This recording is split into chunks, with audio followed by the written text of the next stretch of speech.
Strombeck with Koinonia, and here we are again with Mark from Who Center here, which is World Harvest Outreach in Pennsylvania, and my buddy Steve with ATK, Advancing the Kingdom Ministries, and we all are coming together in Koinonia, and we're continuing our identity series. And so we'd like to just maybe lay just for the next 20 or 30 minutes some scriptural foundation and some practical examples of exactly how we're supposed to honor one another, and maybe a little bit of the things that have been taught not accurate about what honor really is and what trust really is. So if you want to lead us out. Okay, so we'll start out in Ephesians chapter 6, where Paul is encouraging his readers in Ephesus to obey their parents. This is the only promise and the only commandment of the Ten Commandments that show up both in the Old and New Testament with this kind of promise associated with it. And so in Ephesians chapter 6, it says, "Children, obey your parents in the Lord, for this is right. Honor your father and mother, which is the first commandment with a promise, so that it may be well with you and that you may live long on the earth." Before I go into the actual definition of the word, one of the things that really strikes me as I read this is this is something that is encouraged for children to do at a young age. For children to obey their parents, this is right. And then it talks about honoring their father and mother so that it may be well with them. And I'm realizing that as I think about this encouragement to young children, if you learn this simple principle now about honor, and the greatest place to practice this is with the two people that I gave you to see who they are and to recognize their great value. If you start to practice that now as a child in the people that I've given to you, it will become a lifestyle and a pattern by which you live all of your life. And I think there's where the promise kicks in of, if you learn to honor in this way, not only will you just honor your mother and father, but you'll also learn to do that with every person in your life. So, I also see it from maybe a little different perspective when it says obey your parents in the Lord and then honor your mother and father. I think it's the difference between the spiritual parents and the natural parents. And if we truly can have one, it'll lead to the other, obeying and honoring. Because obeying is not just servitude. It comes from a heart of honor. And so I think he put the spiritual aspect of it first, obey your parents in the Lord.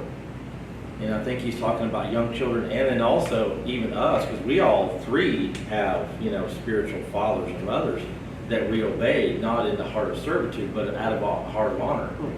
Rather than just, I'm going to be your servant, I'm going to, be your, this kind of the bad buzzword, I hope I don't make too many people mad, but like armor bearer. Right. And they can truly do it out of honor, or they can do it out of slavery. That doesn't come from a heart of honor, it comes from servitude. Right. Or obligation, or I'm going to do this so that I can get somewhere. Something, or even somewhere. Yep. He can promote me after, I've proven myself and blah, blah, blah, all that stuff. And I don't think a lot of that comes from a true heart of honoring someone, or even honoring the Lord in someone. So go ahead. Yeah, I think you're right. I think it was a really good idea to kind of differentiate between obedience that we have kind of heard about, like where you do it because it's the right thing to do, versus really hearing to do something out of a heart of honor. I think those are really big differences. Yeah. And I think we do have to just obey sometimes. When the Lord tells us to obey, even though we have a heart of honor toward the Lord, sometimes he just tells us to do something and we don't want to do it. Yeah. But we do it anyway because I think the foundation of it can start out as just like, I'm going to grin and bear it. But then I think it can lead into, like this topic is talking about, actually lead into what true honor is. And then you love to obey instead of being forced into obedience. That's where discipline comes in too. Yep. Is you just discipline yourself to do what's uncomfortable that you don't like to do. That eventually, once you do it enough, your heart is now, softened to like, you know what, he really does want me to do it because he loves me, not because he's like, I just need another slave. And now you recognize the value of it in your own life. That's right. To do the right thing. That's right. When you go into this Greek word definition, I think it's going to make a lot more sense because it ceases to be just, okay, I do it because, when you start seeing there's a value in it. Right. It is valuable to me to honor you. Right. I value you. That starts making the difference as opposed to I do it because I have to. Right, and you're showing value to the other person. You have ascribed a value to it, Right. to that relationship, to that person, and whatever. Right. So the definition is obviously the New Testament was originally written for us in the language of Greek, and so we use the Greek to kind of understand these words a little bit better. And I just want to encourage all of our watchers, listeners, that as valuable as the translation of the Bible that you currently have is, I really strongly encourage you all to look at two important keys when you're studying Scripture. The first one is the original language, and then the second one is the context, not only of the words, but even the historical context of when things are written. It gives you a much bigger picture. And I think what we have done, we're 2,000 years now into the Christian faith, and so much has been changed, altered, watered down, diluted, whatever you want to call it. And so now we have a little bit more of just a face value of certain things. And we have built theologies, even whole denominations, on face value versus the original language. And a lot of what we're doing in these teachings is going back to the original, going back to the original idea, the original context, the historical value, and beginning then to pull out what Jesus or whoever the writer was at the time really trying to get across to us as future believers and readers and listeners. It's not only what he said, but it's why did he say it, and why would he say it like that. And until you understand those, you're not going to get what he actually said. And even who he was saying it to. Yeah. Who was the receiver, and how would they have viewed what he said? What did that mean to them? Because it was written for us, but not necessarily to us. Right. Yeah, because he can say something in the Word where he was speaking directly to an individual that may or may not apply directly to me or a particular situation. Right. If we take it out of context and use that as an isolated scripture, it wouldn't necessarily be so healthy. That's true. So this word in the Greek, the word honor is the word here, timeo, T-I-M-A-O, or tamao, is that what you said? Yeah. Timeo, tamao. Okay. And the actual word means to prize. It means to recognize the great value that's already existing there.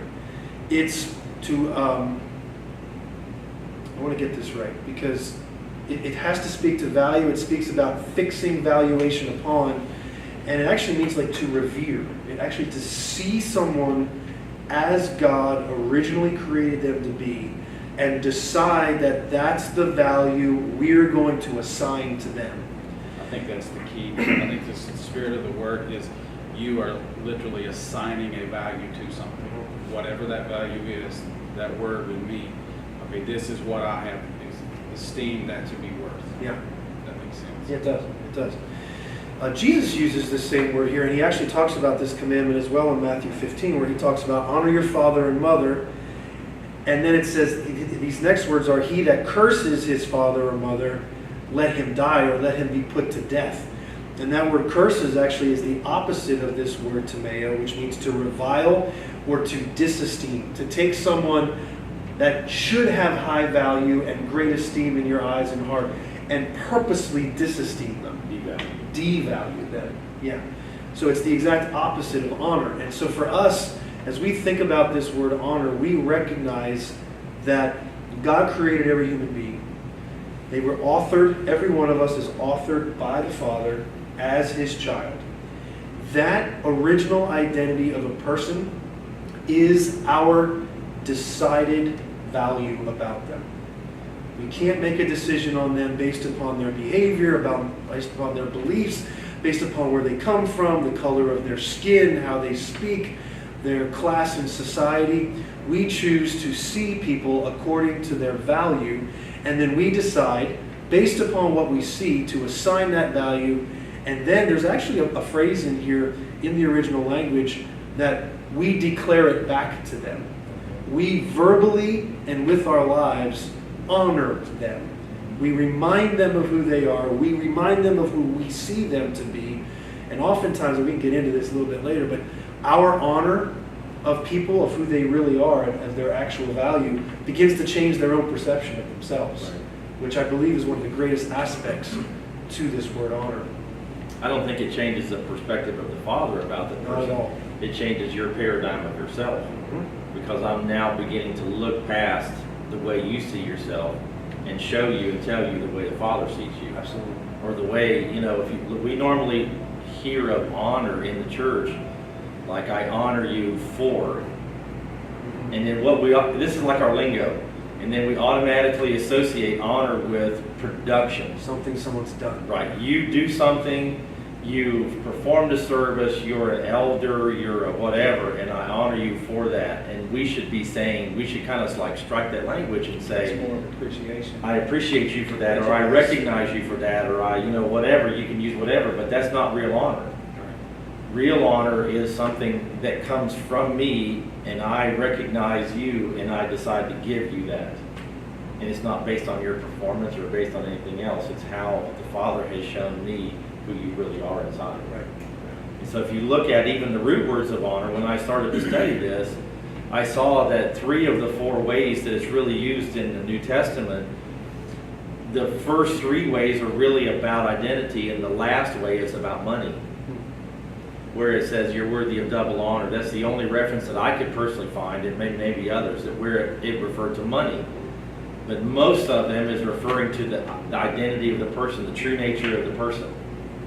Like honoring your parents, it doesn't say whether they're good or bad. That's right. They can be terrible parents. It doesn't matter whether they're terrible parents, you still honor them. That's right. And so what you're doing by that is releasing them to be who they really are inside instead of terrible parents. Right. Like, instead of saying, you guys really stink at parenting, you can honor them and they will begin to see, you know what, I've been a terrible parent and you're now honoring me because you see past all the terrible stuff I've done, and then it opens them up to really repent to their children. And I've done that with my own children where they've chosen to honor me even though I was parenting or even disciplining in the wrong way. So I think when we talk about this in terms of the parents, what I love about it is, regardless to what you just said of how a parent is currently parenting, I got to go back to this idea. Let's not for a second think of it in terms of spiritual and natural. For me, I'm still thinking of how a child is raised up.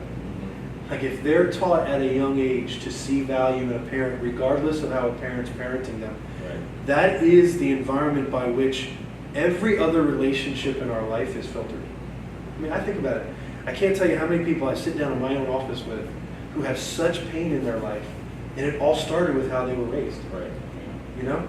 And so in that moment, instead of focusing on their pain or on what the parents were doing wrong or whatever might have happened in their childhood, if they would learn now to see their parent as God created them and respond from a place of not pain, but of that original identity in them,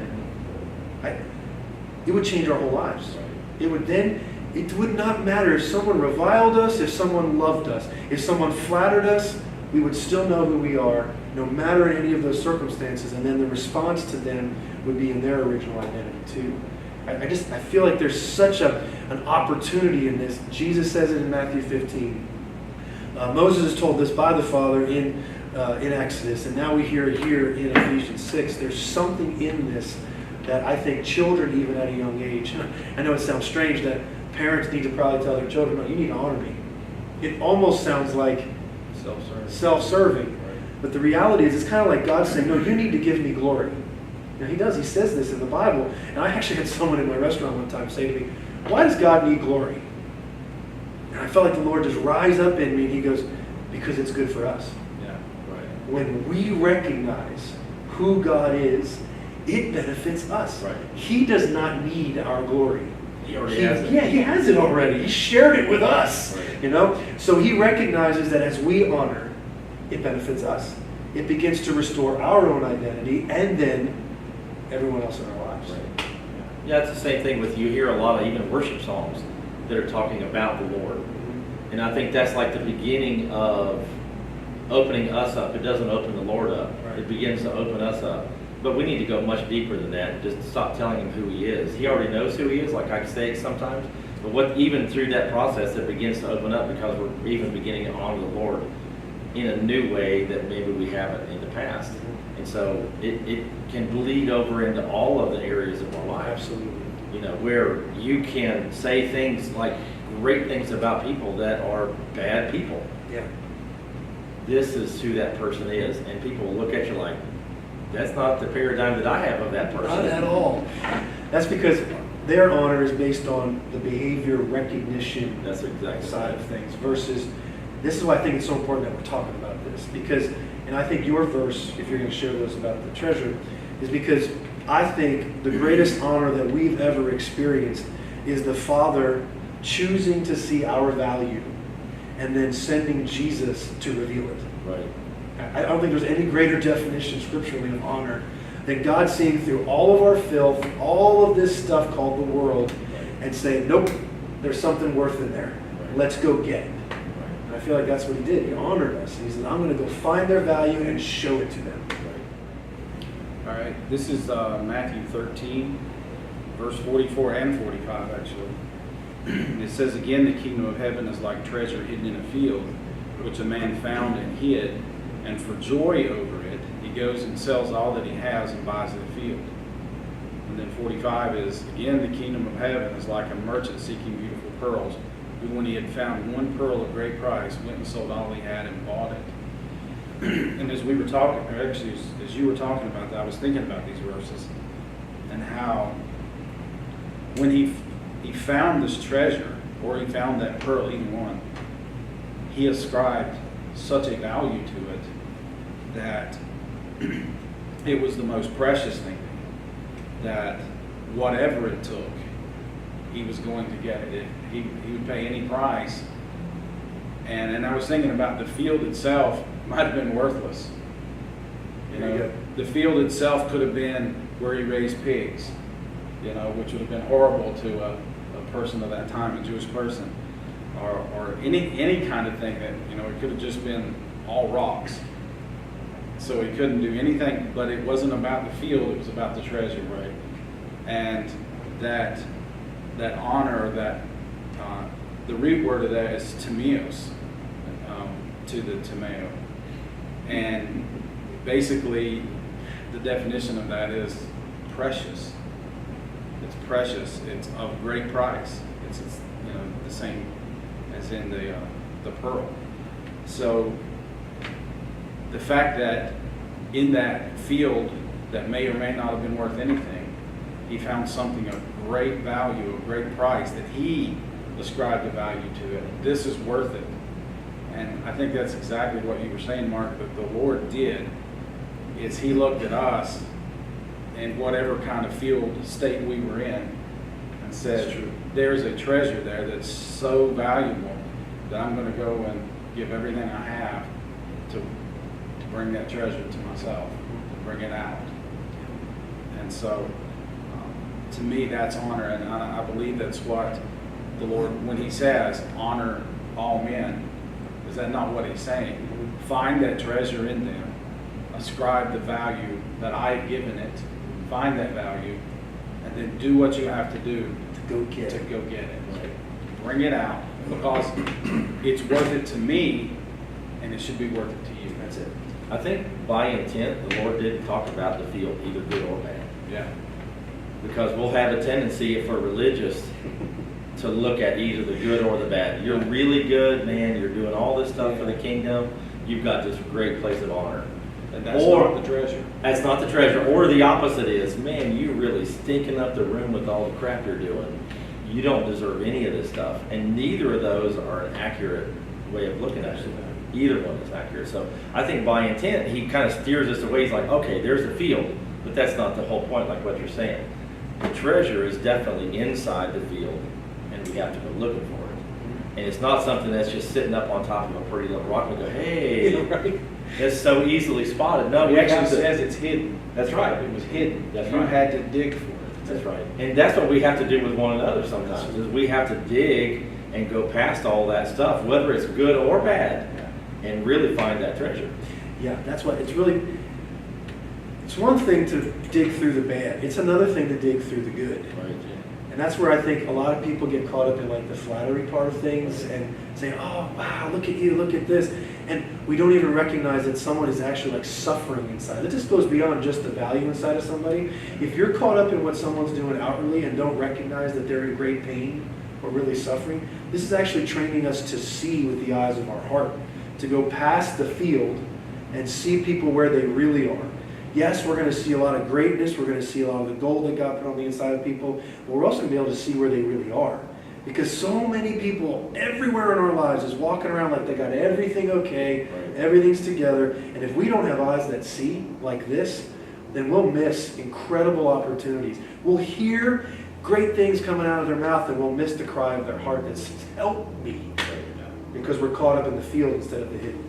Those are the hardest people, I think, to discover that treasure in. To me personally, it's a lot easier to find it in that broken, hurting person who is acting out or manifesting. It's so much easier to find that treasure in them because it's there, Mhm. you know. But when everything appears great and the mask is on and all the, we're putting on the church face, so to speak, it's really hard to get through there to find that true and to realize, wow, they really are hurting, and to get them to even understand that they're hurting. Oh, Yeah. You ask somebody, how you doing? I'm blessed and highly favored. Yes. Oh, really? Really? It's what's coming out of your mouth, but that's not what's coming out of you. Out of your heart. Right. And you can't liar. You can't say that right to them, but you want to so bad because they've been trained like we were for so long just to put the mask on, even in the ministry mask. Especially leaders. Especially us. We got our stuff together. You're right. It's so easy for us to do that because we were in the dogma of this. The closer you get and the more things you do, the holier you are, and all the things. No. Lord looks past all of that, the good and the bad, the good and the bad, and sees you for exactly how He made you. In fact, I think people who have this good field going on in their lives, I think they're, in many cases I've discovered that they're performing to try to convince themselves that they have value. Yeah. So this out here, this I'm blessed and highly favored, I've got all this ministry stuff going on, or I'm successful in business, or whatever it is, it's them trying to convince themselves of value they're not convinced of they have inside. Right. That's why I think it's just as important to remind people like that of this value, this great honor you really have.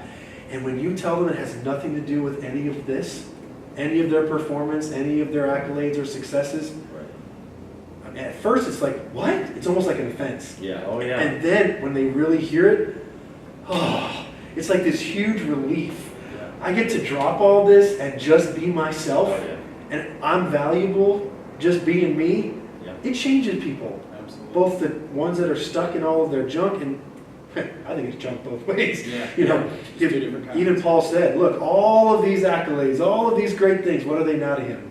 They're rubbish. Right. It's trash in comparison to what the Lord's now revealed in me. Yeah. That's right. I don't care if you minister to 0 or 1 million. That's right. Your value is the same. Exactly right. To me and the Lord. Yeah. It's already to the Lord, but we should be able We to have see to it. be the ones Yeah, that see it too. that's right. He already sees it. It's easy for Him to see it. It's a little harder for us to see it because we get kind of trapped with the facade. Well, He put the treasure in the field, Yeah, He's the one that placed it there. so He knew what the value was. That's right. Yeah, let's look at 1 Peter 2:17. It says, honor all people, love the brotherhood, fear God, and honor the king. And the first time I've read this many times, but the first time I really realized what it was saying, he's using the same word, honor, for people and the king. Yep. Now I went, that's not normally what we do. Uh-uh. We always put the king way up here and everybody else way down here. Yep. There's this big honor and then little honor. And he's like, no, wait a minute, honor all people. And we talk about this all the time. Okay, how do you honor Stalin? How do you honor Hitler? How do you honor all these just horrible men that were doing all these things? Again, we can't base it on, or we even came up with the topic of ISIS in the Bible study. Right. How does God love ISIS? And how are we supposed to honor someone in ISIS? It's not the recognition of the good or the bad they're doing. It's truly seeing how the Father made them deep down inside. And we're going to try and speak to that and call it out.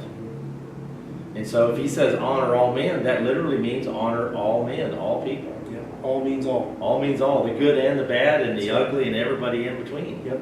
And if we can't see it that way, we need to ask the Lord. I think for me personally, I had to ask the Lord, well, how do I honor that guy? How do I truly love that man or woman that's just, like you said, railing on me or whatever, hating me, doing all kinds of things or directly, trying to hurt me or hurt my business, hurt my family or whatever. How do I love that person? And I've come to the conclusion I can't unless he shows me and helps me through the process. Absolutely. I can't do it in my own strength because I will blow my brain out trying to do all this stuff in my own strength. You cannot do it as a human. I think that's why sonship is so important. That's exactly. We recognize that our Father is in us, His Spirit, His nature, His character is in us. We walk as sons, and then we begin to see as He sees. We don't see as, name another identity. Because whatever other identity we have, we'll base it on action, behavior, history, prejudice of some kind. But a son, by nature of the love of the Father in us, lays down the prejudices and sees as the Father sees. So I think honor is one of the most important characteristics, one of the greatest and most natural fruits of a son. Because a son will always choose to see as the Father sees. And really a son sees other sons.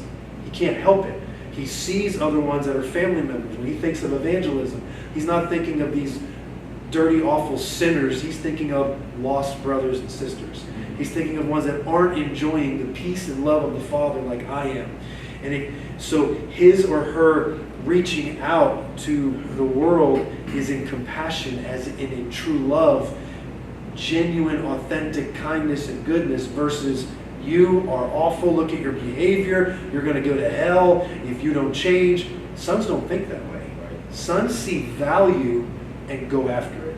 Sons recognize the greatness that God put on the inside of every person and are committed to making sure that that person's convinced of it. That's what brings us out of all the junk. Is recognize, whoa, I really am valuable. Why am I rolling around with the pigs? It's like the prodigal son. He came to himself and you recognize, wait a minute, I'm somebody's son. What am I doing here? I'm actually longing for what the pigs have. It's like he awoke, realized his value, not completely because he thought I'll just be a slave in my father's house. And then when he encounters the Father's love, it reseals, oh my gosh, that's right. I'm not just a slave in my dad's house, I'm a son. And that's the goodness of God, that's honor. Yeah. I was just thinking earlier when you were talking about this, that, and maybe this is a plug for the identity series, but until we really grasp our identity, honor is a very difficult thing. Because how can I honor when I don't even know who I am? I don't honor myself. I don't understand who I am. I don't understand my relationship with my Father. So once I've started to grow in that, understanding my identity, then, as you said, seeing through the Father's eyes starts to become natural for me, rather than seeing through the eyes of my flesh, as I would. Yep. Even with the prodigal son, I love, we have parts of things that we like, but I love the part of him being in the pen with the pigs, because he came to himself. To me, that's so powerful, because in my own life and in everyone else I've ever known, there are those moments where we're totally oblivious to our identity. We're totally blind, and we're going after something that fills a need at the moment, and have completely forgotten who we are. And that awakening, as you called it, or that realization, wait a minute, I wasn't created for this. This is not who I am.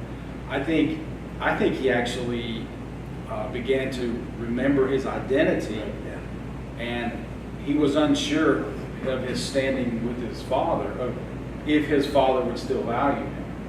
But he knew, I'm better than this. There's something, and I'll go to my father and I'll see.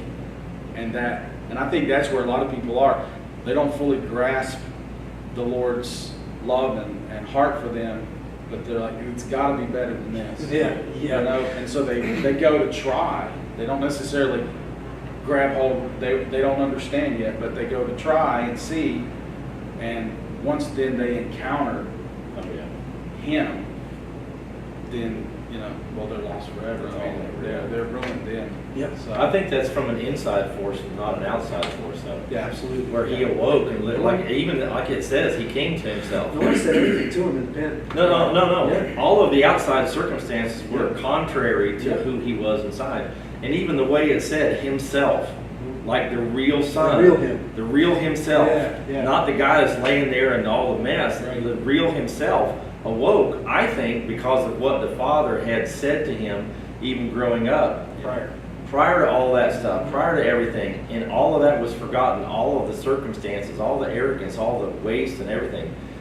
I think that is the perfect picture of a father honoring a son. yeah. And he remembered something, maybe that it's not specifically written what he remembered, but something that the father did or said caused him to remember and wake up to his true self inside. He goes, wait, just a dang minute. What am I doing here? Again, like you said, it wasn't fully yet, but it was the seed that woke him up. So when we're talking to you guys, we're trying to wake up that seed in you and cause you to remember who you really are. And that's honor. That is honor. Honor is waking up the seed, and then really, hopefully, our honor creates that full-on encounter with the Father, just like the Son. Yeah, we're just enough to bring it back to yourself. You're like, oh, wait a minute, there's got to be better than this, like Steve said. And then hopefully a son brings you into an encounter with your Father, not just our own honor. That's right. The Father's honor. That's right. Yeah. And I think the farther we honor ourselves with this false thing that we've talked about, the deeper we go into being hidden. Somewhere deep in the field. It goes deeper and deeper. That's right. The farther we prop up all the other false honor that's around us. Quit giving honor to the field. Right. Yes. Quit trying to sow seed into the field and do all this stuff when the real treasure's already there. Right. Yeah. I even think with the prodigal, it goes back to what Mark opened this whole session with about honoring your father and mother. There obviously was that in his home, because when he came to himself, he said, I'll go back to my father.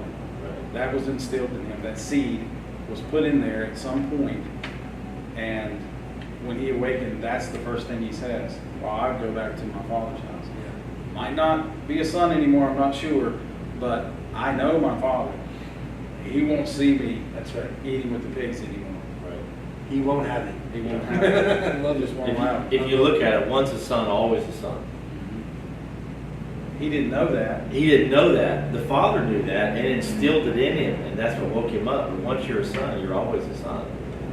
And you cannot escape that identity. We can try, we can run. Man, I've run so many times in my life, and the Father's like, I don't think so. Come on, Yep. come back on. I know who you are, and Yeah. you know who you are. Oh yeah, and I've had so many friends over the decades call that out of me. Right. And I didn't know what they were doing. I thought they were just, prophesying over me or doing whatever. But in many aspects, and many times they would call out that identity, and I would be just weeping because I had run away. Not backslidden or anything, just kind of run away from who I was. I forgot, like, go this direction or that direction. And Right. not that I was going out, in the world and going crazy, but it was just as bad. It was just as bad. I was following someone else and not who the Lord had made me. I remember this last year, I was in a meeting, and I remembered in that meeting a decision I made 25 years ago. And it was the Lord reminding me of something, because I had begun to think about what if I would have done this, or I should be here, or I should be doing this, or whatever. He's like, don't you remember the decision you made? And I'm like, what decision? A decision you made 25 years ago. And it was a decision I made. I was following the direction of one of my spiritual fathers. Instead, and I'll explain just for a moment. So for a while, I was doing and following the direction of my father, instead of following who the Lord made me to be. I was following in his footsteps. I was going the same path in ministry and all the other stuff. And the Lord just arrested me one time when I was in South America. He's like, what are you doing? This is not who you are. And I remember that, and that was 25 years ago. And I thought, you're right. This is good. This is not bad, but this is not who I am. And I just remembered that decision this last year when stuff started to crop up. And so even mature believers like us sitting here, we still have this temptation to go away from it. And it either takes the Lord, or it takes a friend, or it takes a brother, it takes somebody to go, wait a minute, this is not who you are. And he did it in such a loving way. I was crying. I'm like, you know what? I don't ever want to go back and dig up that old stuff. As good as it was, I remember who I am, and I'm exactly where I'm supposed to be. And then he showed me literally the thousands of people that are around me now because I made that decision 25 years ago to not follow that route, but was to follow who I was inside. And I'm so thankful now. And it killed me for a while. Yeah. Because it was really painful. He like showed me in such a loving way. So the beauty of that is that because you followed your identity and walked in that identity that he gave you, the blessing of all that has even come on your father. And the things that he was doing that were good, it's been exponentially added to, and if you had continued to walk that path, it would have just been this straight line continuing the same old thing. yeah. But there was a greater level and an addition to the original because of the And then identity. it brings back blessing on the Father that you chose to kind of not really walk away from, but walk in your identity.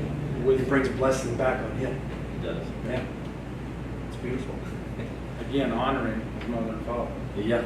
That's so true. One thing I really want to make sure that we get here in 1 Peter 2 is that everyone's worthy of honor. I just feel like we need to say that again. Yes. Because even before these verses, before verse 17, he talks about submitting ourselves to every human institution. To a king, to a governor. Because, and here's what I love. Verse 15, right before this. For such is the will of God, that by doing right, and now we know that that doing right is actually honor. Because he's talking about this. That's what the whole context. That's why context and original language is so important. Verse 15. For such is the will of God, that by doing right you may silence the ignorance of foolish men. Yeah.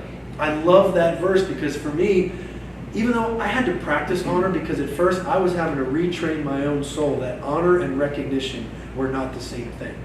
I didn't have to, recognize someone's bad deeds as good in order to honor them. That was not at all what the Lord was saying.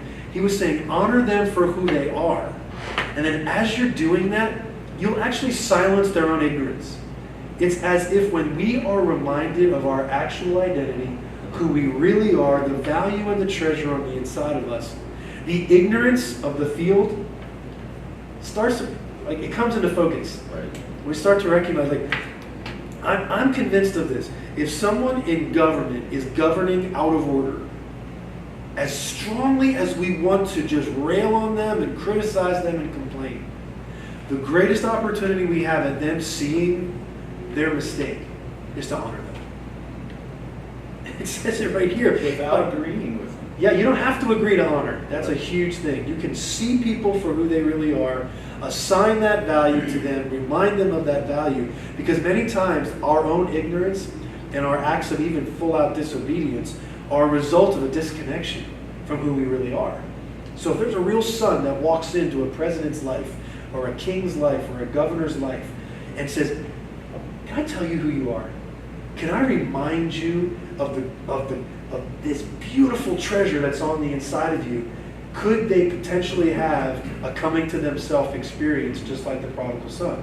Instead, what we normally do is we rail on their decisions, or we rail on their policies, or we rail on this, and I think we get caught up in the very spirit they're caught up in. And we bring no real life or lasting fruit. I think Paul's actually revealing a secret here. Honor will actually bring about right governing.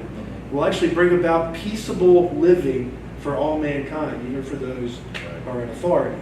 But just a thought process that I think he's bringing That across. doesn't mean you don't stand up and say the truth. Not at all. Right. There is a difference. Right. We have to say the truth, but we have to say it with the right foundation of love and honor. If we don't have that, we can never have the right discourse among us. That's we can right. never have the right conversation Because if I'm against you, you're going to know I'm against you. Instead, I can disagree with you and be for you. That's right. And know what's inside of you and completely disagree with your politics, completely disagree with the way you think, and all the other stuff. But I'm still for you. Absolutely. And for a lot of people, they can't put those two things together. No. Either you agree with me or you're against me. Right. No, I disagree with you and I am so for you. Right. That's honor. Yeah, because even in the political arena, we can have really hard, confrontation, Yep. and still not dishonor that man. Absolutely. Because the decisions he's making are destructive or whatever. You can say those things, but you say it in such a way that's honoring. Mm-hmm. And we were talking about this last night in the Bible study when a friend of mine here recently just said about condemnation and shame. I think it kind of even goes to this, because we can put that on people in our discourses. Yep. Where he said condemnation says to you, you've done something bad. And shame says to you, you are bad. Instead of, we can speak truth with the foundation of love and honor and not say, you've done something bad, you are bad, and going directly to try and pollute their identity. By, that creates separation. That creates separation in itself. But Yep. you can stand, like in the Word, where it stands up against evil, it stands up against all kinds of things, but it's not saying, you're this and you're that. This is how the Lord made you, Yeah. and you can't be that way anymore. Right on. Right? So yeah, the biblical reference to what they were reading there is kind of in two parts. Where first of all, in Matthew, where Jesus says that the Pharisees and the scribes sat in the seat of Moses, and he actually says, "Do what they tell you to do." Then later on, he says, "Just don't do what they do, because they're not even doing what the law says to do. They're violating it, but they are in this position of authority, and so you honor that by continuing to do what they require of you, which is very contrary to really how we, especially as Westerners, our Western mindset is so individualistic that I struggle even thinking about that sometimes, that you would actually do that, knowing how they're living, But then the other reference was in Acts 23, when Paul really lays into Ananias, who's the high priest.